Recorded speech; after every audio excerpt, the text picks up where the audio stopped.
Mal'gamoth returned to the material plane to behold a Kislev in flames. Mighty cornate bastions now studded the northernmost oblasts, and yet the land did not echo the cracked, volcanic realm of Khorne. The ground had become soft and fleshy, covered in clouds of soporific fog. Thorned, corrupted foliage carpeted the land, weeping perfumed sap and reeking of musk. Even the rifts throughout Mal'gamoth's empire, including the very rift he had just emerged from, had nearly all been Slaaneshi in origin. Warfiend fought heedless of the influence of Slaanesh left in his wake. Like an arrow homing in on the heart of Kislev, the Crimson Harvest arrived at the gates of the first of its 3 great cities. The storming of Erengrad began the same as all of Warfiend's engagements. Acting as a one-demon vanguard, the exalted Bloodthirster outpaced his forces, taking the city's wall before the battle had even begun. Perhaps spurred by the madness of Khorne, Erengrad's commander gave the order for the cavalry to sally. Though the Blood God doubtless approved, the decision was tactically sound. Trapped behind walls which would soon be overrun, and without space to maneuver amidst the streets, the cavalry would quickly be destroyed. Alas, the battlefield outside the gates offered no reprieve. The winged lancers charged into a field full of Nurglings, the disgusting little imps biting at their mounts' feet and weighing them down. With their charge stalled, hundreds of plague-bearers emerged from the tree line, overwhelming the exposed Kislevites. The defenders had one advantage: contingents of Iceguard held in reserve. But there they would stay. Shrieking furies crested the walls, surrounding and mauling the elite warriors, preventing them from joining the fray where they were most needed. Its warriors isolated and unable to support each other, the last of Erengrad's defenses failed. With the great port city's fall, Kaigas delivered reinforcements, strangely content, it seemed, to simply replace troops in the active armies and bask in the fruits of corruption. As for Mal'gamoth, the great prince was not to be outdone by his general. Stopping only to banish an army of rogue Slaaneshi, his Unbound streamed unimpeded into Dushika, last stronghold of the so-called Northern Oblast, its defenders folded like so much wet paper. With this latest victory, the interior of Kislev lay open. Praag, the cursed city, the bastion of the north that had suffered countless invasions, was once again threatened. Mal'gamoth would see it that the cursed city lived up to its name, one last time.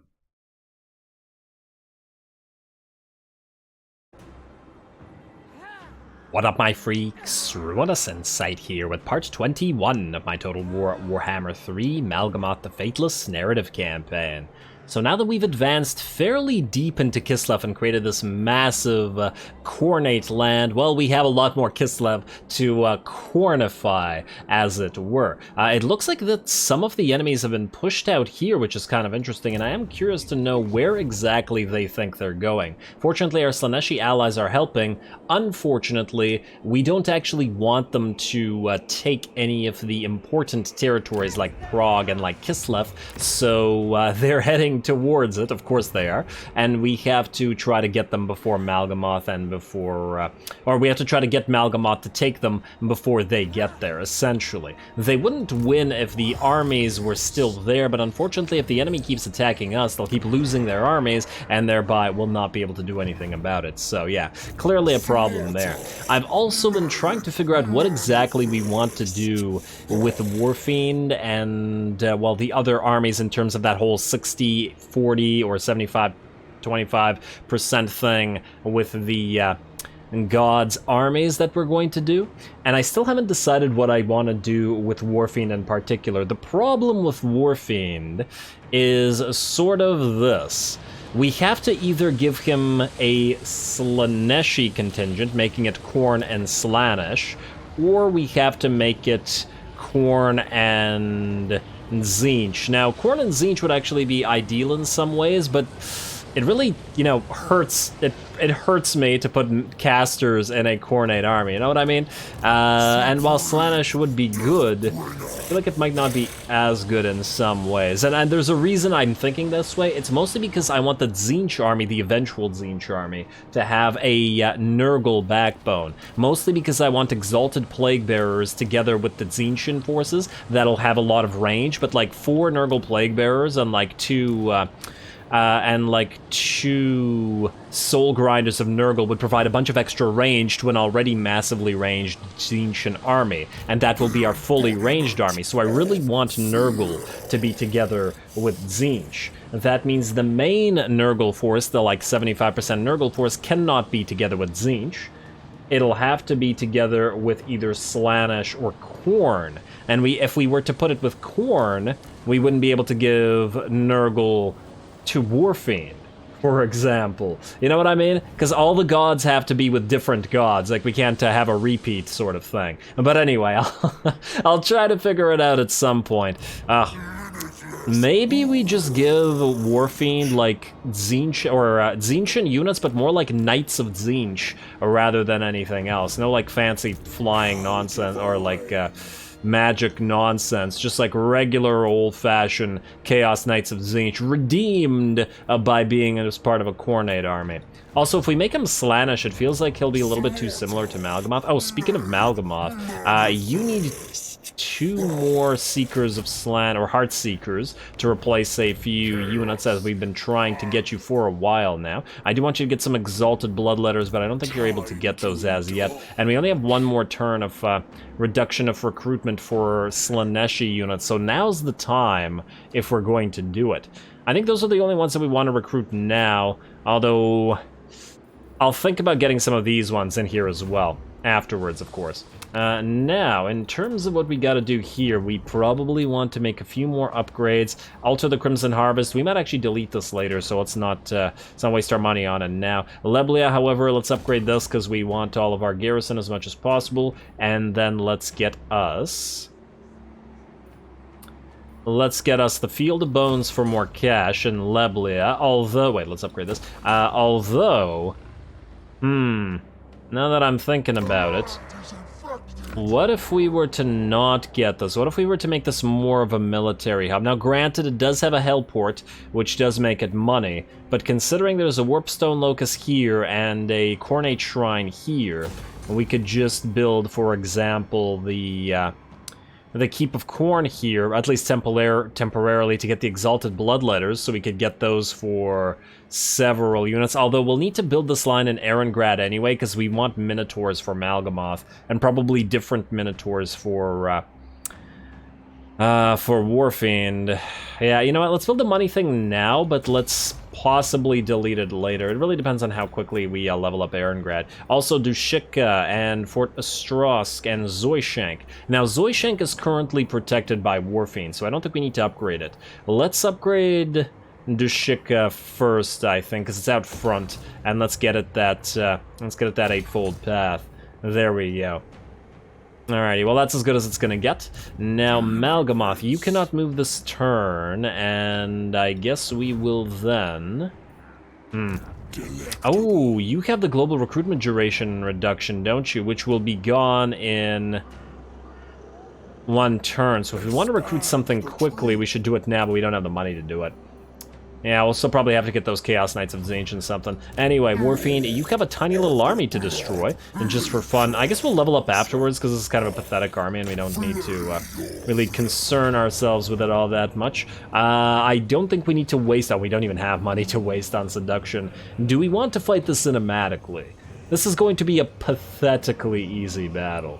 However, Slaughter is always fun to watch. You know what, I think we'll fight this regularly because we're going to have a massive, absolutely massive siege against Prague, which is currently a tier 5 settlement that Mal'gamoth is really going to have to work on. And that's probably going to be a long siege. So let's just do this one regular style. Pyrrhic victory, I'm pretty sure, is a lie, considering the type of units that are in here. Just an absolute lie. Honestly, I think Warfiend could kill everyone here by himself. So yeah, let's just fight this battle regular style. Plenty more fights after this one. Oh, you still have Vanguard deployment, right? Right, Warfiend? Don't screw me on this. Well, I guess we'll find out in a second.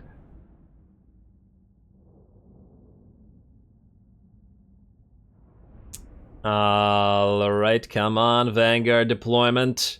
Guess we won't be getting too much use out of our skull cannons in that in this case. So you guys are going to advance. Oh, you know what? If we get money out of this, we also need to get a bunch of Coronate Warriors for Warfiend. Alright, Warfiend, you're gonna be Group 1. Warfriend, you're gonna lead the main force here. You guys are gonna be behind the main force like so. And yeah, ranged units, you know what? Back off to where you can't get hurt by the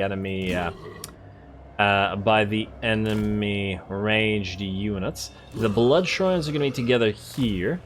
And we really don't have much of a melee line, really, right now. Which, once again, is really something we need to work on if we want to make this coordinate enough. Then, 1-1, you guys are going to flank from here with you together.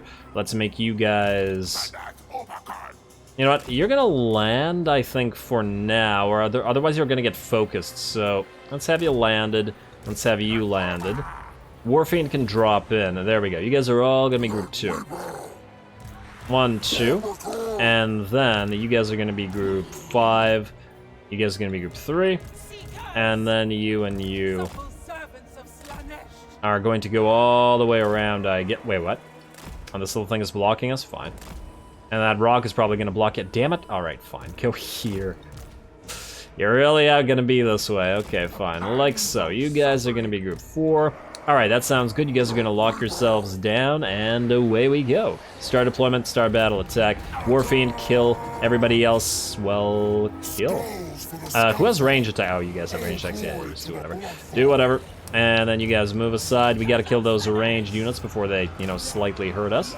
And for a little while of this... Oh, are you actually going to charge? Are you crazy? Yeah, Warfiend, enjoy. Enjoy. You really wanted to fight both rather than one. Okie dokie. Ranged units, prepare to die. Anybody getting hurt yet? No, not yet. We're still okay. We should probably summon some blue horrors here. And, oh, you can't summon them yet? Do we want to use our magics, or do we want to maybe save? You know what, maybe use some magics right here. There you go. Let's also summon some units, and let's also kill some enemy ranged.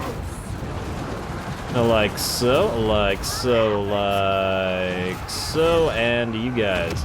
And there's a lot of spearmen, which is unfortunate. Oh, the enemy lord is basically dead. You, Warfiend, go into the biggest blob of enemies you can find and kill them all. You're a little bit hurt, but the enemy units are just about dead here. Battle's already basically over. Okay, you guys, yeah, I'm just trying to look for somebody to actually attack here. You guys can have this buff. And then you guys approach. They've all routed, essentially. What the hell were you talking about? Did it say Pyrrhic victory for this? Is that what it said? Really? Yeah, this honestly should have been auto-resolvable, how easy it was. Alrighty, well, we don't need to chase them because they were in march stance. Yeah.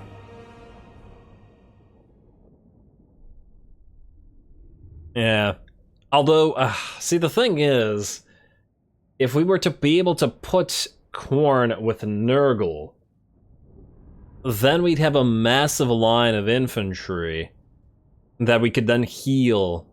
No, but then it would be really similar to Mal'gamoth's army.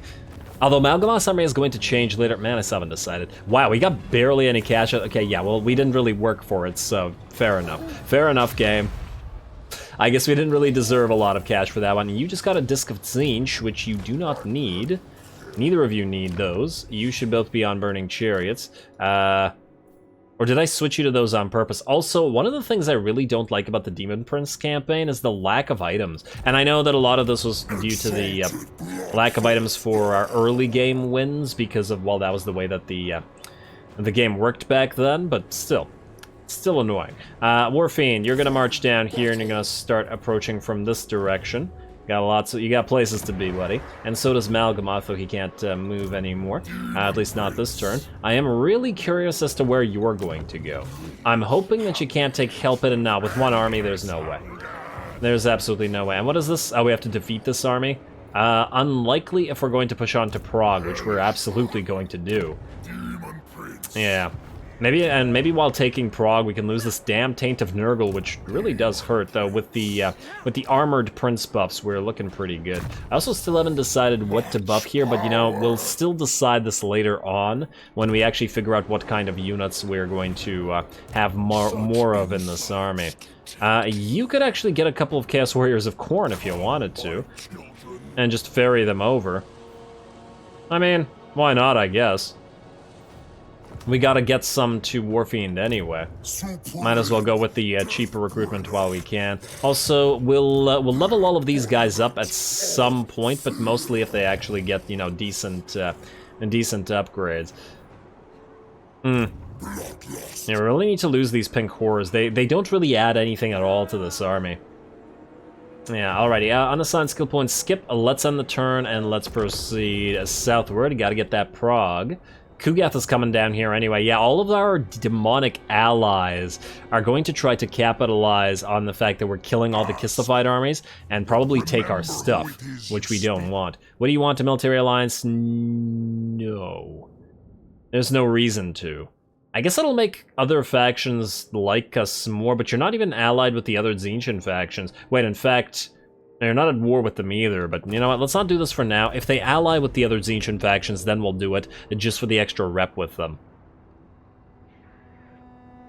Alright, let's see how close we are to Prague. Ooh, looks like Nordland's been destroyed. That's actually really great.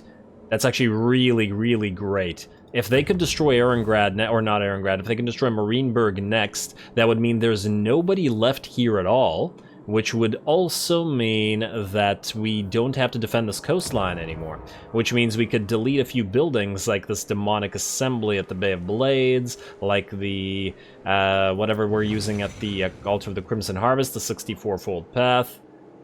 Yeah, which would mean more money. Ooh, wow, we just lost 1,400 gold per turn, but, you know, that's because of the recruitment on Kygast. Speaking of Kygast, you could recruit a few more units, couldn't you? We probably want to get some more Chaos Warriors of Khorne for Warfiend, to be fair. Do we give him regular Knights of Tzeentch? Ooh, we could try to recruit a couple of Doom Knights for Mal'gamoth. I did want to get a couple of Doom Knights for him. I'll think about it. Let's see what we gotta upgrade first, how much money we have left for recruitment afterwards. But both of you need upgrades immediately, because you have to defend yourselves. Troll Country, you need money. Trollheim Mountains, I think the rest is good. Yes, that'll give us more money. Altar of the Crimson Harvest, you're fine. Okay, so we have 4.5k to work with still. So we wouldn't have enough money to recruit a lot of these guys. Yeah, alright, let's get to work on these Khornate units. At least one more regular Chaos Warriors of Khorne, and a couple with halberds for anti-large, and probably a couple with dual weapons as well. Actually shocked at how cheap the regular Chaos Warriors of Khorne are, the shielded ones, because they're such a great front line. Damn, check out the weapon strength on the dual weapon ones. We don't want to go overboard with these guys, though, because we still need other types of units in Warfiend's army, but if we replace you and you... And, well, we'll probably start replacing the regular Plague Bearers. I don't know. They do have to be replaced, but I'm not sure whether it'll be with Exalted Plague Bearers or something else. Anyway, you, I think, are too weak to attack anything here, right? Actually, Fort Ostrosk... Huh. Would you be able to win this? Nah, you wouldn't be able to win this, not without help. We'll just leave you alone there. In fact, wait, Kygast, once you recruit stuff, you can take them out. So that allows Warfiend to move. We're not going to grab Bosenfels as yet. We're going to push on to Bolgasgrad. What is Bosenfels part of? Wolfenburg and Versen. Yeah, we'll ignore that. We'll start moving this way. And you could maybe even siege Kislev a little bit quicker. You know what? Move through this. Move through here, maybe siege Kislev. If you can. Ooh, that's a nice amount of money. Consider that a sign as well. Alrighty, Mal. You cannot reach this. You're very, very close, but you can't. Can you reach Prague in 2 turns? It looks like you would be able to, but you'd have to move here. I guess the question is, if we go here and... If we go here, would we be able to? I think not. The problem with that is you would then be able to attack Dushika. Although if we ambush, you might be able to... We could risk it and take the extra turn to reach Prague. How close is Nakari? He's close, but not with a big enough force to challenge Prague. No, I think we're okay. I think we'll do this right here in ambush, right... I assume we have to go through the forest. Right there. I hope I didn't miscalculate. And then ambush here, and I hope that you're gonna be attacking Dushika next. Although if you reinforce... Oh, you might actually go after Zelkar over here, although why would you? It's such a weak army, it's not really threatening anything. That's Mal, and I believe that's everybody. Man, we don't have a lot of armies, but, you know, we can't afford them. You could then recruit some other stuff, if you wanted to, but I think we can't afford the Chaos Knights or the Doom Knights as yet. 2 point... Yeah, not unless we get rid of one of these guys. Although I guess we could get started on it if we really wanted to. You know what? Maybe get started on it. Let's get... Oh, wait, that doesn't even... It gives us enough to build a couple Chaos Knights, but not Doom Knights for Mal'gamoth. We need some kind of small amount of money. Wait, quick deal. Magathkin, Karnath's sons, you are oh wow, what?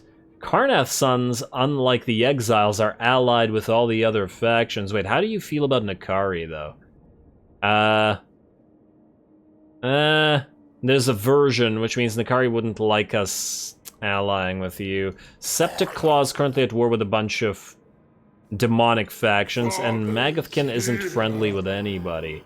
We could go for a non-aggression pact with them, but who knows how everybody else feels about them. Looks like all the... oh, they're at war with the Broken Wheel. Okay, well then no, obviously not. Alright, what about defensive alliances? No, nobody wants that. Broken Wheel wants a military alliance. They are currently allied with Seducers and with Poxmakers. They're not at war with any major factions that we care about, and how do they feel about... They feel about you, the Tzeentchian faction? Yeah, you're okay with them. You know what? Fine. We will go for a military alliance with you. Yes. Military alliance, let's get some money. Not a lot of money, but it'll give us enough to at least build Mal'gamoth some stuff. So let's do that.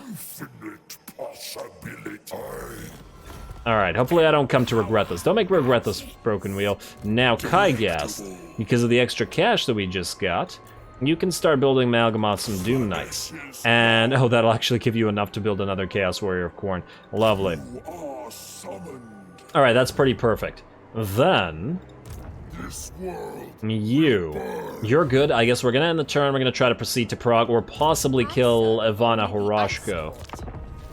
Let's see what happens there. Also, Kugath, why are you building like 50,000 Nurglings? And I know that it's appropriate for a Nurglite army. The thing is, your army is kind of garbage because of it. I do still feel like Nurglings should function, well, things like Nurglings, zombies, goblins, all of those guys should function in the sense that we should be getting free blobs of them in various armies. But anyway, what is this? An old and blind woman approaches your gates, claiming she can change your fate for a laughably high price. No doubt she does not realize with whom 'tis she barters, nor the mortal danger she has placed herself in. Atlantic relations plus 20 with Septic Claw and minus 500 favor. That's the laughably high price. I'd really rather have the Bjornling allegiance. Slay the woman. The Age Seer should be obliterated for her preposterous demands, yet a peculiar half-smile on her face seems to suggest she expects this fate. Ooh, maybe something happens because we do this and something negative happens later. Interesting. Let's find out. Ambush foiled for Mal, unfortunately, but... looks like we just barely can't reach Prague, which is also unfortunate. Alright, fine. Go into a camp stance and proceed towards it. We'll attack it next turn. That'll be an epic siege, and we might even level before getting to it. And with the garrison, ooh, yeah, there's some nice stuff in there. There's some nice stuff in there. Alright, that sounds like a very fun time. You look like you're gonna go after Dushika, but... yeah, good luck with that. Fort Ostrosk, let's level you up next, I think. Because Zoishenk is sort of protected by Warfiend. So yeah, Fort Ostrosk. Oh wow, 4,000 gold for that. Yeesh. That's a little bit on the expensive side. Also, we still need to level you up, but it'll be a while before we get there. Neither of you need levels, right? Wait, actually you do for more money. And that's all the cash we have, minus the possibility of getting a couple of Chaos Warriors of Khorne with dual weapons. Alrighty, I think that's good enough. This is gonna absolutely tank our income right now, but we'll get it back. Plus, some of it is going to be swapped around with existing units, so it's not gonna be that bad. I'm still really tempted to build a couple of Knights of Tzeentch for Warfiend, but he's not gonna keep them, so nah. Alrighty, let's end one more turn and then we'll have a nice big cinematic battle attack on Prague, which is important, I suppose, both narratively and from a gameplay perspective. Attack, and turn and then attack. Oh. I could have moved you manually, but whatever. Huh, I wonder, these guys together might attack our little territory there. What are you doing? You want us to join war against Septic Claw?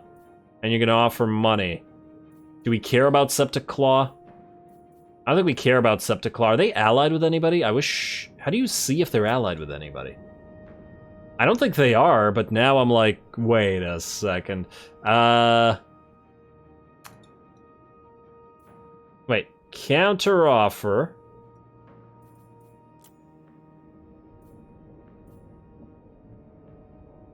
You know, I'm not gonna do this. I don't know what this will do to us. In terms of reputation, and like, why risk that? Even if it is a free 1,000 gold, hopefully we'll get a lot more out of Prague, well, right about now. Goldtooth claims the soul, so he's also now at 2. Ooh, everybody's at 2. Man, this is the most even campaign in terms of the souls that I've ever seen. As in all the other campaigns, there's like a horrible difference between everybody. But right now, everybody is evenly at 2, which is really interesting. Faction destroyed, Vissenland, gone. Ambusher discovered Castalton. Where are you, Castalton? Oh, you're right beside Nakari. Huh. That's actually kind of interesting. I wonder if he's going to attack some of our stuff here. We need to get all those garrisons up and running and proper. Man, Castalton really got onto the field quick, didn't he? Warfiend, I want you to take Bolgasgrad, I guess. And then we'll move out of that and take Kislev. There's another army coming in here, but Bolgasgrad can serve as a little staging ground, or staging post, or whatever we're calling it, for that thing. Help it! We could upgrade... Ooh, I did want some rats as bonus units, but I think we might not be able to afford it right now. Also, speaking of rats... Kai Gas, I don't know why I decided to call you a rat today, but I did. You're gonna move out here.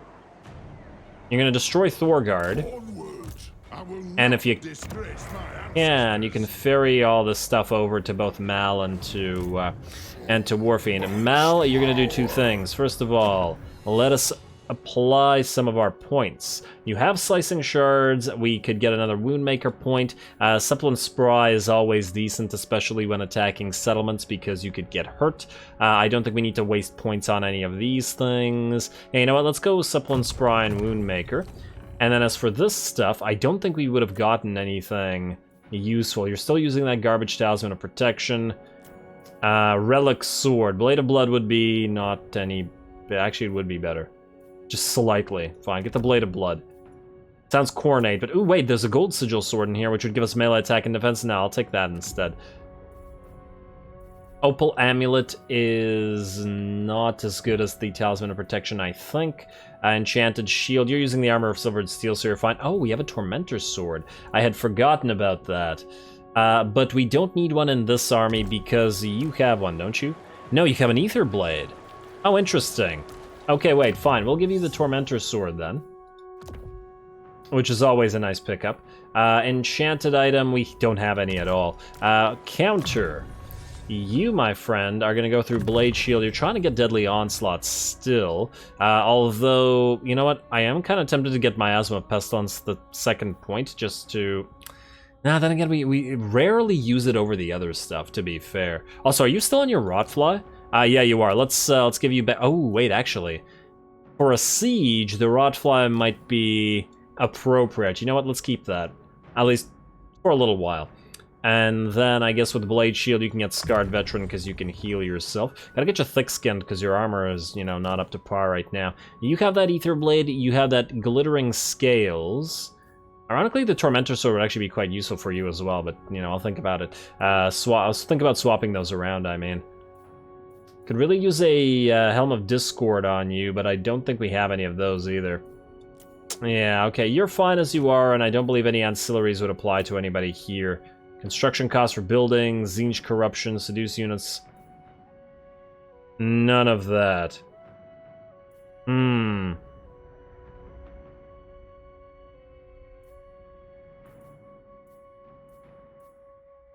Yeah, I don't think any of this is gonna help us. Recruitment costs for Flesh Hounds. This is such a specific frickin' unit. Like, what a really weirdly specific unit. I mean, I guess for Khornate armies it would be useful because there's so much Flesh Hounds, but yeah, not really so much for anybody else. Anyway, it's time to hit Prague. Actually, before I forget, 1 second. Let's get you oh, you're not available. Your Burning Chariot's not available yet? Okay, fine. You get your Burning Chariot back. Yes, yes. Oh, this costs us 75 more upkeep per turn. You know what? Stay on disc for now, since we've just wasted a bunch of cash. Let's have... Ooh, you can't reach us. No, you can't. Not even in March stance. I was worried that this guy could attack with the help of Castalton, but it doesn't look like it's it's possible. So, to Prague we go. Man, 35k for sacking it. I would really, really love to do that, and I don't remember whether we have any money to steal units. And if we did, who would we want to steal here? Who would be helpful in a siege? The Warbears might be helpful, but we can't afford them. In fact, I don't think we can afford anything that's all that useful. And get some like cheap units like miners just to send at a gate, for example. To get a few ranged units, but honestly we're probably not going to achieve anything with ranged anyway.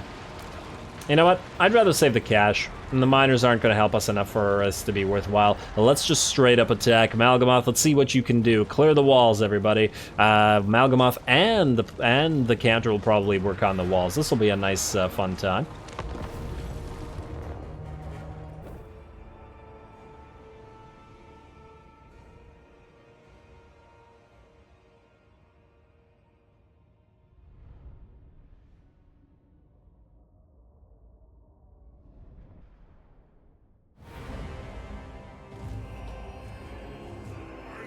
Only one thing from my minions. Insatiable bloodlust. Go forth. Insatiable bloodlust, that sounds like something a Khornate demon would say, Mal'gamoth. Interesting. Ooh, nice little leap there. Alrighty, the Siege of Prague begins, and we are going to hit up the walls. Actually, as I said, kind of beneficial to have our to have the counter on that flying unit when we're taking walls like this. When we get the Doom Knights in our army, this will obviously change a little bit, as we will no longer need the counter leading them through the air as much as the infantry, I think. But I guess we'll see. I'm actually seeing benefits of doing both things, except that the counter is obviously a lot more fragile when he's on his Plague Drone form. Alrighty, but the walls should be cleared quite quickly. Especially foolish of the enemy AI to keep those Iron Drakes here, as they would otherwise be very effective against our infantry, but Mal'gamoth can rip them apart with his axe. Alrighty, a few of our Plague Drones dropping down. I didn't actually want that. It seems like they just wanted to follow the units that were up here. I do wish that that wasn't a possibility, i.e. I do wish that units didn't take the initiative to do that and get themselves trapped or whatever, as they do have a tendency to do. It's alright though, Mal'gamoth's gonna drop down himself and help out with all this nonsense. Plus, this does force the enemy to blob up and allows us to get some spell work in here. And there we go. That actually didn't seem like it did a crazy amount of damage. I don't think any of the units actually got knocked down, huh? I do wonder whether the bombardment, the Slaneshi bombardment, is going to be the better attack here. It certainly looks like it. I don't know with regards to damage. Yeah, I see a lot more units dropping down from that than I did from the Nurgle Explosion. Anyway, let's see what we've done so far with just Mal'gamoth and the counter and a little bit of mage work. The enemy have lost about 200 troops, nothing crazy as yet, and the balance of power remains pretty even. Fortunately, Mal'gamoth himself is still at full HP, and though he no longer does nearly as much damage as he used to, not even close, he does do... I mean, he's just so incredibly tanky now. 160 armor, 73 melee defense, plus whatever his physical defenses are, 50% on top of the 10% ward save. So yeah, that's pretty good. Although, interesting to see that he has absolutely no magical resistance whatsoever. I feel like he should. At least a little bit. But yeah, the damage that he's done so far at 4,000 is basically nothing. Like, he was in a huge blob of enemies, and if he still had his Mortis Engine abilities, those guys would have suffered a lot. Let's take a quick look at the Prague map. I do like the Prague map. It does harken back to the old days of the Warhammer 2 maps, as it is a relatively small map. See, there's only one portion of the city that's exposed, but that could actually be by virtue of Prague's geography. I mean, I suppose they could have made this attackable as well, but then going up these walls does seem pretty difficult. Yeah. But it does look cool with the actual city in the background here. There's some definitely nice stuff, although once again I do find myself wishing that you could fight all the way to up here, but I don't believe that you can. I believe the map actually ends around here, doesn't it? Yeah, this is the main victory plaza. Right behind this building, though, so, yeah. Alrighty, well, regardless, our main force is all in one corner, while our Fleshhounds of Khorne, as well as our Heartseekers, are in the wings, waiting to break through the gates as soon as the towers are no longer occupied. We're also going to try to break through the gate. In fact, the gate is done for with our infantry. It's going to take them a while to break through this, just by virtue of the sheer number of units that are in here, but that's okay. In fact, if they want to move in like that, so a nice little bit of spell work, although not doing, once again, too much damage. If the enemy wants to just keep blobbing up like this with all of their precious Griffin Legion, it'll just mean more damage to them. Yeah, and see, another problem is that large units do tend to get blocked and often have difficult time actually attacking anything. Like, Mal'gamoth is not doing too much with his swings right now, so he's often not even attacking. There we go. When he has the Mortis Engine effect, however, he doesn't actually have to do anything. He just has to stand there, and everybody near him takes insane amounts of damage. Really makes me wish for a unit like the Bile Trolls within the from SFO, just remembering how incredibly effective they were in my previous Throg campaign, and just how much AoE damage they dealt out, with similar abilities as they have a similar Mortis Engine sort of effect, area damage to them. Oh wow, that looks like a lot of range damage coming in on the Griffin Legion. And yeah, just all those lances, they're not doing too much as yet, but hey. Neither are we. At the very least, they're holding the gate quite soundly. We're gonna get another magical effect on. I don't remember which spell this is. I think it's a Nurgle Explosion. Indeed it is. Let's see what the damage is here. And there we go. That was central to those guys. I do wonder how much armor piercing it does. Like, every time we use that, it doesn't look like any of the units die, but look at their HP right now. It's very bad. I think maybe it just does a lot of damage but doesn't kill a lot of models, whereas the Slaneshi bombardment certainly does. Fortunately, the enemy is now quite running out of troops here. They've dropped by about 500, a little bit more in fact this time, and as we can see, a lot of their elites are now done for. They do still have more units waiting, even more Griffin Legion, but it is Prague. It does have special buildings that give it even more Griffin Legion to defend with, but that's as yet without our mainline troops in the city. They have not yet joined the fray. It's really just Mal'gamoth, our Allurus, the Blood Shrine, the Plague Ridden, and then a couple of units trying to stream in, but they haven't broken through the gate yet. But hey, a very nice gate defense by the AI. There we go. Still really wishing for at least one Mortis Engine effect to be available for the Armored Prince of Chaos. We didn't need both, but at least one would really, really help out here, even though he's basically unkillable. Between Gorefeast and the insane amount of armor, it's just basically impossible to bring him down. But does that really give as much value as being able to, you know, kill half the army himself? I'm not sure. Although I suppose, once again, the value isn't actually from making the Daemon Prince himself tanky. The value is coming in from making him buff the army to such a degree that they're a lot harder to kill. Anyway, speaking of the army, I got really bored of waiting for our Coronate Warriors to break through the gate, which apparently is impossible for them.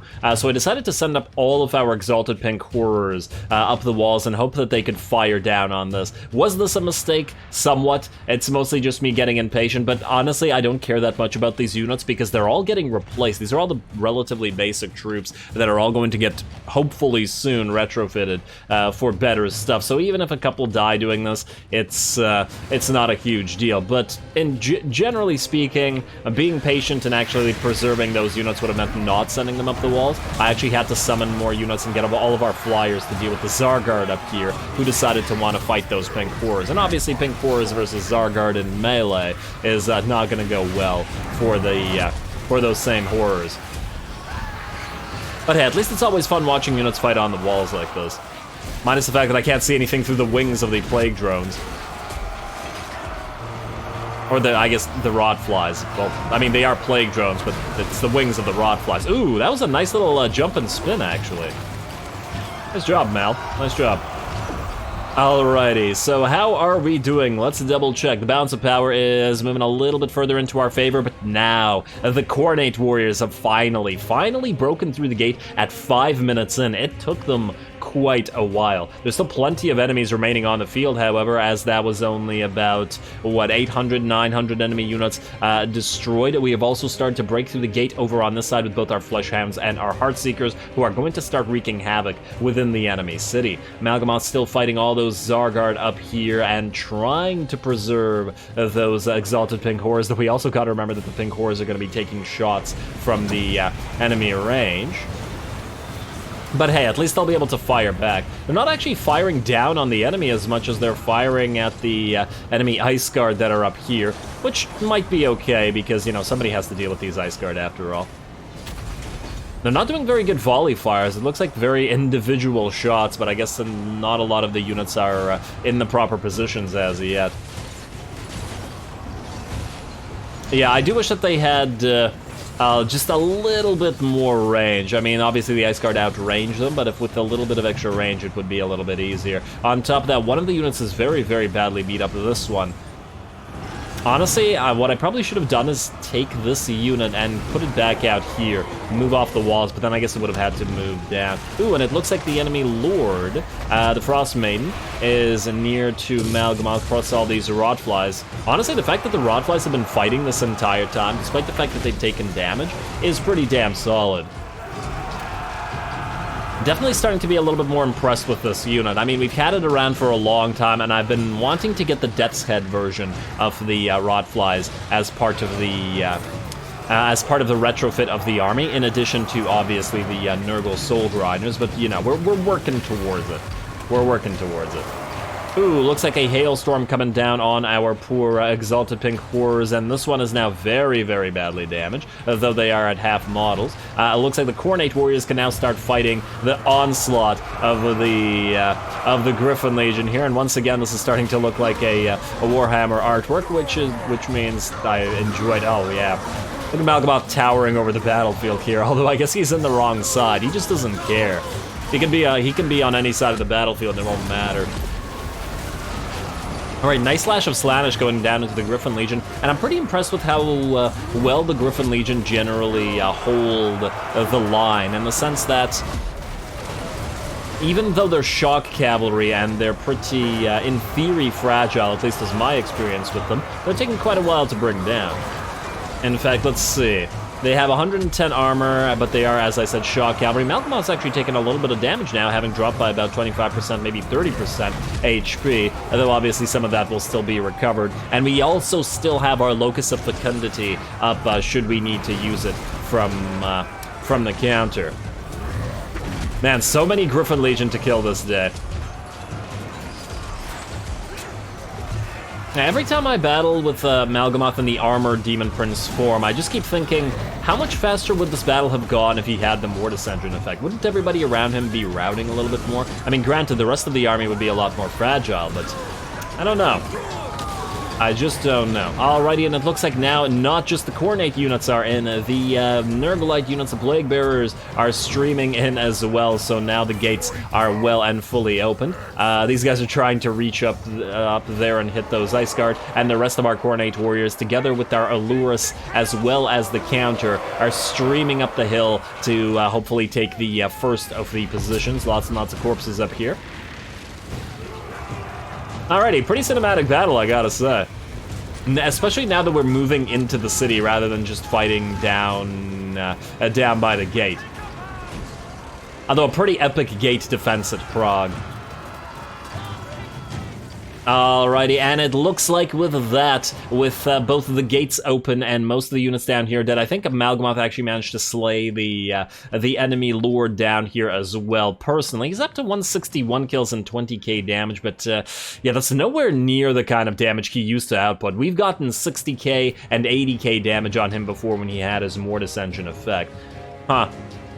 You know, it might be worth comparing the damage values of the rest of his army and how much they've dished out. Although, once again, we can't really compare it as well until we have the elites of the army in. Oh, also, obviously, we got our fast units moving in. Although the battle ended close to when they got on the field and started doing a little bit of damage. They're barely even hurt because they didn't really manage to move too far past the gate, just managing to kill a Streltsy unit or two. But that's okay. It looks like at the end, one of the units of the Exalted Pink Horrors did dissipate, but you know, not a big deal. Annoying, but we can replace it with, well, we got units coming in as well, so yeah, we'll be fine. Alrighty, and I guess with that we can just speed up. We're just going to take out a few more units, but we're also going to move in and get those loci of fecundities up. Just heal a little bit. Oh, well, actually, we're going to use Fleshy Abundance. Maybe I used all the Locus of Fecundity. Well, regardless, there we go. A little bit of healing should be sufficient. Oh, actually, the enemy lord did live. Unless that was the other lord. There were two, weren't there? And these guys were chasing off some units. Alright, pretty fun fight. A close victory, mostly by virtue of the damage done. But honestly, I feel like the thing is, Mal'gamoth probably could have taken the entire city himself. Like, together with the counter and the Allurus, it would have just taken like an hour to do so. And would have taken quite a while. I mean, granted, we could have done it that way and done it more patiently and suffered a lot less losses, but it wouldn't have been as fun. We wouldn't have been able to see the troops, well, collide as much, which is always part of the fun as well.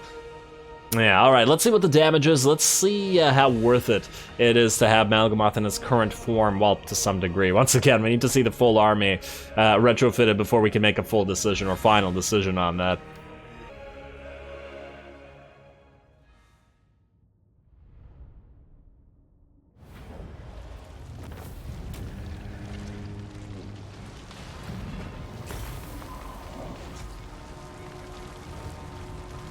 Alrighty, pretty damn epic siege, I gotta say, though I feel like the enemy could have fought on a little bit longer. I suppose their losses were pretty massive by the time they routed, and they didn't have much of a chance remaining. 362 losses, a little over a quarter of our army, and unfortunately one of the Exalted Pink Horrors of Tzeentch were lost, though of course this army does have to be completely retrofitted eventually, so the losses aren't all that important, as we are going to get better units with, well, I guess with the exception of the Heartseekers, who are here to stay.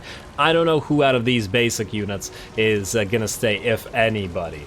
Because, well, we might keep some of the Exalted Pink Horrors, but definitely not 4 of them. Because I want at least 2 Doom Knights in here, and yeah, we're probably going to delete them all, to be honest. Now, in terms of the damage, 30k and 37k on the casters, and Mal'gamoth getting only 21k. He's definitely a lot weaker in terms of personal damage via the Armored Prince form, like a lot weaker. I would have expected him to get at least 60k damage, probably more, just judging by the giant pile of units that he was in if he was in his previous form, which is a little bit unfortunate. I'm still not sure whether it's a good thing or a bad thing, though. In the current form of the army, the Armored Prince does really benefit a lot of the extra units. When we get an elite form of the army, we might have to switch back because he does more damage in his previous way, and the other units will not need as much babysitting or as much buffs as they currently have. Now, in terms of who we give this to, we did a Corn City for previously. I'm kind of feeling either Nurgle or Slaanesh for this one. The thing is, it'll be a tier 4, so we will be very close to being able to get immediate units out of it. And out of all the units, I feel like... Nurgle's probably the furthest away, so you know what? Let's go Nurgle. It'll make Prague a little bit harder to defend, but I think we'll be okay. At least I hope we will. Alright, let's go Nurgle. Occupy. And there we go. Ally mission successful, settled torture. Lovely. And Prague is ours. We got a useless standard of discipline. Now, in terms of this, you can build Exalted Plague Bearers. You get the growth, which I guess we want to keep here. And we'll want to give this to Nurgle Glory as well, because we need more Nurglite corruption. Now, Marble gives us nothing. We do want defenses immediately regardless. Man, I can't believe that the garrison is, for a main city like frickin' Prague, is only going to be an extra 4 units. This is what concerns me. If this was a Cornate garrison, like, let's take a look at Erengrad here. Where's Erengrad? Like, look at all those warriors of Khorne that are going to be up on top of the walls. It's going to be so tough to take a wall with all of that nonsense up there. But this, not really all that much. Yeah. But we have to do it nonetheless for the improved tower projectiles, so get that. We definitely want the money building, whatever it is. So that's you. Wait, you don't give us money unless we have extra... Unless we have a bunch of growth. Yeah, fair enough, we'll get that. Oh, we do have to get this for the extra garrison. Yeah, no doubt about it. All the extra Nurglings won't help that much. Now, what I was talking about is we do want to get Soul Grinders of Nurgle for Mal'gamoth in his army. That'll be great. The only thing is, it's going to take a while before we can get here, so I guess we'll wait until it's tier 5 to upgrade that, because in the meantime, we can increase our growth. Let's get the Bilious Altar as well. I'd love to get this, but I think it's more important to get the Bilious Altar for the cash right now. I'll keep the Exalted Plaguebearer building here, because I think we'll just build another Exalted Plaguebearer units to replace the... replace the Exalted Pink Horde that we lost, and that way we haven't really changed anything. And oh, you can recruit Doom Knights instantly in 1 turn? Why? We just got you Doom Knights out of 2 turns. Is this something that you can do out of this? Or is it something the Mal'gamoth can do? Because you definitely couldn't. Huh. I wonder why. Now it makes me think, well, we probably don't want 4 Doom Knights, but is there anything else here that we want in Mal'gamoth's army right now? We're still lacking Minotaurs, we're still lacking several things. I do wonder whether we want to keep the Chaos Warriors of Khorne. We won't be needing the Blood Shrine or the Fleshhounds. Well, the Fleshhounds are going to get replaced by the Heartseekers anyway. I would like to get some Exalted Bloodletters, but we could just wait until the regular Bloodletters die, so it's not really super necessary right now. I do want Rot Flies, like the good Rot Flies. In fact, what building allows us to build them? Oh, it's this one, eh? Yeah. I'm not super into building this building here right now. I'm not sure we need Great Unclean Ones in Mal'gamoth's army. We want Soul Grinders of probably various types, but otherwise, we're okay as we are. Now, is there any enemy armies in range of you? This one is close, but not so close. And we don't have any special buildings that we can build here, is there? Nah. Unfortunately not. Although I do feel like there probably should be. Alright, what's our growth at? It's at 173, How the heck are we gonna get 200 growth without this building? What's the growth from this? Plus 50, eh? Do all the Nurgle buildings give growth? 200 might be tough. But anyway, I'd like to have different gods get Prague, Erengrad, and Kislev. I don't know what will get Kislev yet, but it'll probably be Tzeentch. Mostly because Doomkeep is already Slaanesh, and because the Slaanesh defenses... Well, then again, the Slaanesh towers are incredibly good. Even if these guys are kind of meh. I don't know, I'll think about it. I'll definitely think about it. This gives us an extra bunch of Marauders and Demoness. Yeah, alright. Let's see, anybody else need to do anything this turn? Do we need to build anything this turn? No, it looks like we can have... No, yes we do. Money. We need to build money. We always need to build money. And it looks like Troll Country is just about done in terms of its upgrades as well. Very nice, even if it ain't generating too much cash. We'll fix that soon. Well, maybe not soon, but soonish. Alrighty, let's skip the rest of this building upgrades. Damaged building where? This? Alright. I don't know what happened to you. Wait, it couldn't have been you, could it have? I hope that it wasn't our ally or our vassal that did this, or I'm gonna be real upset about it. Anyway, let's outpost available where? Oh, it's outpost upgrade. Ooh, I did want to get a few rat units. Warp lightning cannons in particular. For our Tzeentch army. Or maybe some plague monks for the Nurgle army. Yeah, there's a lot of stuff that would be... Damn it. Then again, what do you actually have in terms of your buildings? You have the Storm Vermin building, and, well, you do have the Warp Lightning building. Yeah, Brood Horror, Mutant Rat Ogres, Gutter Runners, Plague Priests. Oh, you don't have the... You don't have the Plague Monk building. Well, that's disappointing. I want the Plague Monk building, damn it. Although the Warp Lightning, well, do we waste the 4K on this? You know what, we don't need it right now, but I think we'll waste money on it later on. Send the turn for now. Probably could, oh, whoa, look at this. 3 full stacks, huh. Interesting, very interesting. Okay, that might actually be a problem. Let's ignore this for now. Although maybe we'll want to ally with Karnath's Sons, but 3 armies. Confederation with Seducers of Slaanesh and Settled Torture. Oh, interesting. They were both our allies. Allied outpost lost the Writhing Fortress. That ain't great. Ally loses outpost. Well, that's because it disappeared. Hey, taint removed. Lovely. Now, here's the problem I was thinking of. First of all, Castalton, you're moving to Fortress Strosk. More importantly, these guys. I assume that they're headed down here. I assume they're not gonna try to go around and attack the Tower of Kraken stuff. Tower of Kraken, can you still defend yourself? Yeah, you can. Forbidden Citadel, not as much. It doesn't have the actually it does have the defensive building. It's not as good. You know what? We probably should build that Demonic Locust right now, just in case. I'm feeling like perhaps we might need to get Warfiend back up here to defend against all these armies. I mean, I suppose we could also have Mal'gamoth deal with them. We'll just have to leave Erengrad, or Prague, and then have Warfiend try to take Kislev. Maybe that's the way we do it. Alright, well, either way, Warfiend, you are going to have to take Bolgasgrad right now to max out this province. Although, Valiant Defeat, yeah, we're going to have to actually fight... Really? We're going to have to fight this? We're going to have to fight this game? Okay, fine. We'll fight it. If that's what we need to do. But if Mal'gamoth is closer to here, then we might as well go here. Alrighty, and then Kygast, I guess you're going to have to wait to transfer. You're going to go briefly to Fortress Strosk.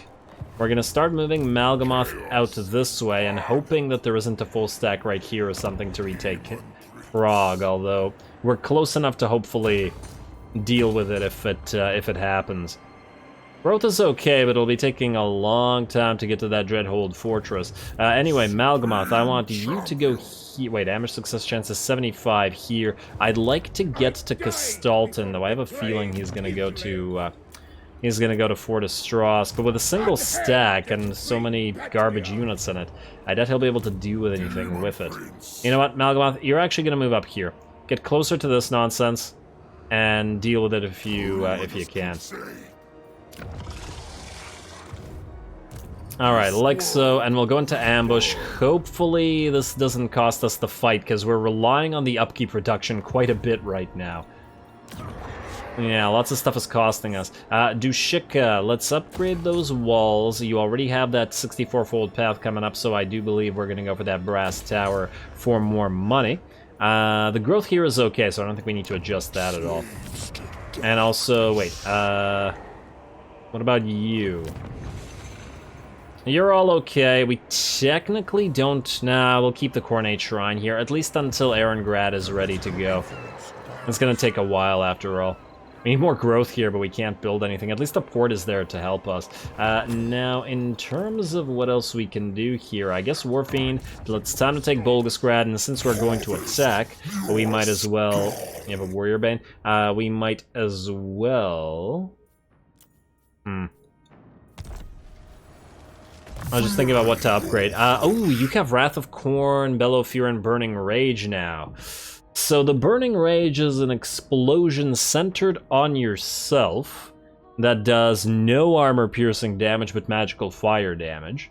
Bellow Fury is a magic missile, but I think this one acts more like a breath attack, like a fire breath attack, doesn't it? Like, it's better than it seems, I believe. But you have to be out of melee, which you generally don't want. Versus, we can get a passive ability that causes enemies to explode if they cast near you, which would be pretty good considering you do like to assassinate lords a lot.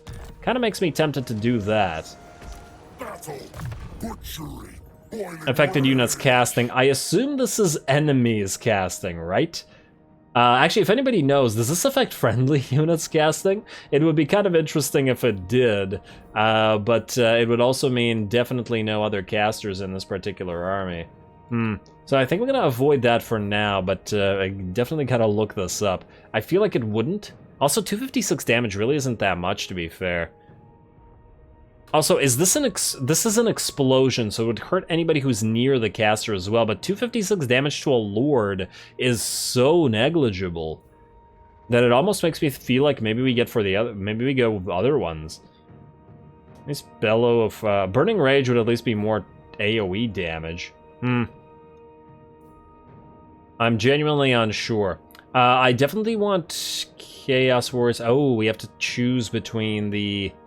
Yeah, damn, I still haven't decided on that. Bloodthirster and Soul Grinder, Flesh Hounds, Chaos Warhounds, Chaos Furies, Gore Beasts, Skull Cannons, Blood Shrines. Probably not this one. And this upgrades Minotaurs. You know what, we'll just keep upgrading you personally for a little while. Until I decide what exactly is going to be in this army. That was Kill. We should probably get... Ooh, Slaughter gives us an extra 10% physical resistance. You know what, let's get that. You're already hitting really hard, so... I mean, we're gonna get all the upgrades, but you know. Then you got your locusts now. Area attack. You know what, I'm gonna hold off on this as well. I'm 99% sure I'm going... You know what, no, we're just gonna get Locust of Wrath. We're just gonna get Locust of Wrath. Plus 40 melee attack for 25 seconds, pretty good. I was thinking maybe we get Locust of Fury. If you're gonna be on your Juggernaut, you're gonna be leading, charging units like Cav. Plus 40% charge bonus is pretty intense, on top of the extra damage. But Locust of Wrath is usable for everybody, whereas this is essentially only usable if we're charging. No, I still think we go for the Locust of Wrath. Screw it. Locust of Wrath it is. And then, ooh, or we could get Deadly Onslaught. Damn, we could combine Deadly Onslaught with the Locust of Fury on yourself to give you a massive amount of attack if you were going to hunt down units, but the likelihood of you actually getting to them before Warfiend does, let's face it, pretty low. Precious weapon strength and charge bonus, murders hit points. Let's get your hit points. But you are a little bit less likely to die and dissipate. And then you two, last but not least, we gave you back your chair. No, that was the other guy. You want to get more casts. You have Gehenna's Golden Hound. Searing Doom is really useful, but I guess we want to get magical reserves. None of these we really care about right now. Yeah, let's get magical reserves. And you have maxed out Searing Doom and Gehenna's Golden Hounds, so yeah, that one's fine. And Disc of Tzeentch, you're still in your Disc of Tzeentch, eh? Oh, right, because of the extra cost of this. Fine, fine, keep the Disc of Tzeentch, at least for now. Yeah, maxed out Final Transmutation. Well, I guess we're maxing out everything. Pretty unlikely to be using this, although it's a 24... You know what, fine, go for Transmutation of Lead. Alrighty, then let's briefly attack Bolgasgrad and take it, and this is the last thing that we've got to do this episode. We're going to fight this regular stock, because I really don't see them threatening Warfiend all that much. And, wait, they don't even have walls here. Yeah, okay, we'll just attack. And just straight up attack, we'll see what they can do to Warfiend.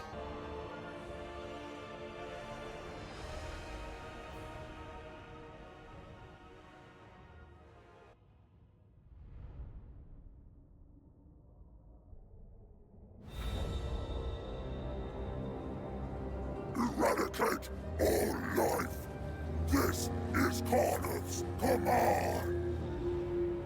Alrighty, Warfiend, a demon of few words. Anyway, I was not originally planning to make this particular battle a cinematic one, but ultimately thought that it ended up to be a reasonably fun battle, reasonably good fight, and thus here we are cinematically. Looks like Warfiend's gonna take quite a few shots from enemy Ice Guard as well as whatever else is shooting at him. War Sled's down there, probably some regular Kossars.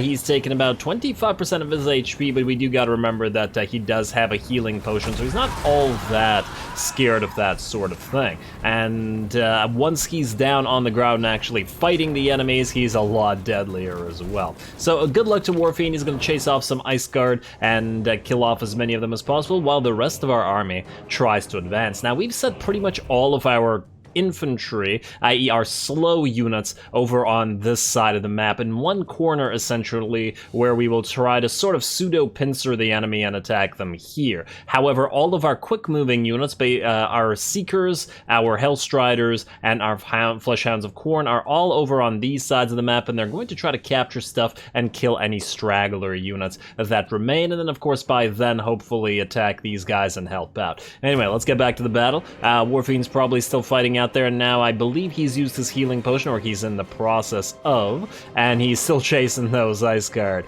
Let's allow him to do that while the main forces move in.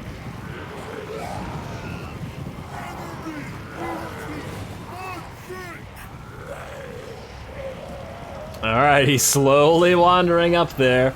It looks like the enemy's gonna charge us with some of their Griffin Legion, though it didn't look like much of a charge. Very anemic there.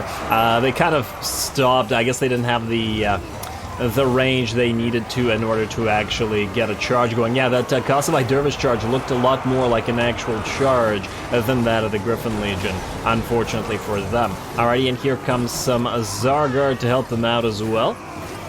Well, let's see how well they do against our Plague Bearers. Alrighty, and our Plague Bearers are taking a tiny bit of damage. Well, actually, this one's taking a little bit more, although some is probably due to the friendly fire from our Pink Horrors. All the while this is happening, these guys are holding. We got more units moving in from the side, and another Blood Shrine who's going to hit these Zargard in the back and hopefully add some chariot goodness to this melee. Alrighty, at the very least our chariots should be in there with pretty much impunity. I don't imagine these guys will do too much to either focus them or outright damage them. I do like these sorts of melees where it's just sort of one army holding off another army. Searing Doom coming down from one of our casters there. One army holding off another army like this, mostly because it does remind me of historical titles. Although obviously it still probably wouldn't take as long to get through as it would from one of the older titles. Alrighty, I do really like the arcing of the Pink Horrors. Yeah, there's probably a little bit of friendly fire, but generally speaking, I think they're doing a pretty good job, though they might be eased into it by virtue of the fact that they are having to fire at larger units like the Cav. Alrighty, looks like Warfiend's come back after taking a little bit of a beating, though he did dish out some damage all the way over here. We also moved in one of our iridescent horrors to help Warfiend out, who summoned a unit of blue horrors to essentially cover his retreat, because I felt like we needed somebody over here to make this go by a little bit faster. Fortunately, over on this side, I decided that rather than moving everybody to attack here, first we try to destroy as many units as possible, and that means that this armored Kossar unit is going to have a pretty bad day.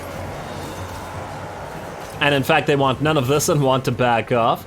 Also not such a great idea, because they then can't use their shields to deflect those shots from the Pink Horrors. Yeah, too bad this army is full of regular Plague Bearers instead of the Exalted ones, as that would be pretty good. As I was saying, I do like the idea of putting the Exalted Plague Bearers together, or generally Exalted Plague Bearers plus the Soul Grinders of Nurgle together with Tzeentch forces and just making a massive ranged army. I think those two will work pretty well together. And here we go, our quick-moving units. They've captured one location. They are about to capture another one, though it looks like they got charged by some Kossovite Dervishes. That shouldn't be too much of a problem for either Fleshhounds or Seekers, because Kossovite Dervishes are garbage. They are garbage made manifest. Oh, and in the meantime, over here, one of our Seeker units got pretty badly beat up, but they have caught the enemy Ice Witch, which is looking pretty good for us, as she is not mounted. She has no way of getting out of this, and the Seeker shouldn't have too much trouble bringing her down, especially with the high damage that they deal, even if they aren't Heart Seekers. And they really do that, like, spin around and smack them with their tails animation a lot, don't they? Alrighty, and quite quickly the enemy Lord Drow, and now she's already dead. Damn, yeah, that was indeed quite quick. The rest of our unit's gonna charge in over to try to reach the main key building, but they are going to get blocked by armored Kossars, a Patriarch who's helping out, as well as some more units. However, our main army is pretty much victorious over on this side and are ready to move in and help out. Warfiend has actually abandoned this portion of the battle and is going to move in and help those Seekers and other fast-moving units that are blocked, as otherwise, you know, they might die. You go, Warfiend, you go. Oh, and it looks like we're going to summon another unit of Furies to drop down on these guys, because they are doing quite a good job at blocking us here. I mean, we don't have a main line, obviously, and our units, especially the Seekers, are not really meant for a prolonged engagement like this. Alrighty, how about that superhero landing there, Warfiend? There you go. Alrighty, and this should be the last portion of this battle, with Warfiend hitting the enemies in the back and causing all that fear and terror and all of the other morale shocks that they've suffered. They should be pretty much done. They're surprisingly not in by our blood yet, but I'm sure that it'll follow shortly.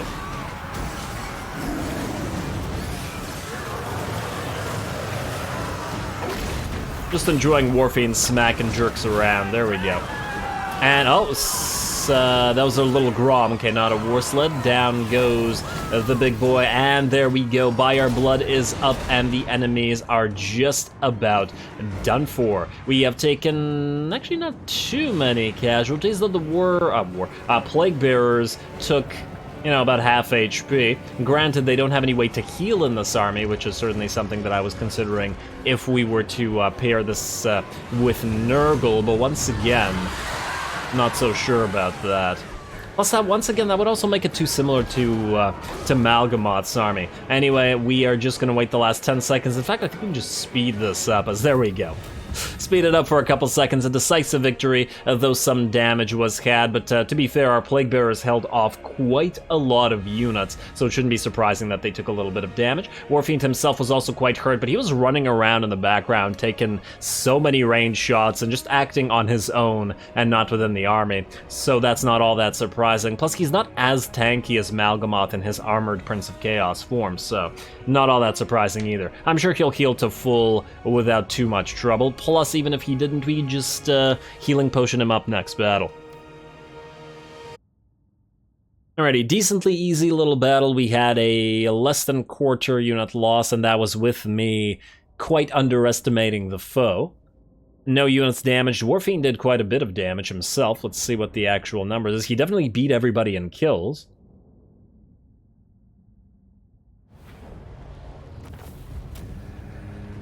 Yeah, nearly 13k. If they had a full stack here, I would have definitely fought this cinematically, but, you know, not like this. Occupy that for corn, please. And hey, more leadership when fighting... Damn, how many victories did we have to have against Kislev to get that buff? Wow. And there we go. Province has been secured, immediate defensive structure, and I guess while we do need growth here... you know what, let's get the growth. It also reduces enemy army movement range. Anyway, unfortunately with that, we are now completely out of time. We have captured Prague and have made even further headway into Kislev. However, within the next few turns, most likely we'll have to fight many Kislevite armies in succession. They've got a lot of full stacks, and these were the armies, I guess, that were supposed to be defending their lands. And damn, they got another full stack here. How many freaking full stacks do they have? They really could have used them here. I guess they were busy conquering this stuff, and they're taking their sweet time coming back. It's also probably has to do with the fact that they don't have any of these souls. Which they probably would if they had committed some of those units to, or their armies, not to, you know, fighting, but rather to gathering souls. Anyway, as I said, calling it, next time we probably fight Kistalton with Mal'gamoth and possibly move him up to attack these guys. Otherwise, we will try to have Warfiend move on to take Kislev and thereby complete all 3 Kislevite cities for under the... in the claws, I suppose, of the Unbound. We will also try our best to retrofit some of our armies, as we've got units for Mal'gamoth, and we've got units for Warfiend currently being held by Kygas, and that, well, that shouldn't stand. Mal'gamoth should be able to grab those next turn, in fact, as these two should be able to move together, but stay tuned to find out whether that actually works out, as well as the other stuff next time. Don't forget to leave a like and comment for your friendly neighborhood heretic. All glory to the algorithm. And thanks for watching.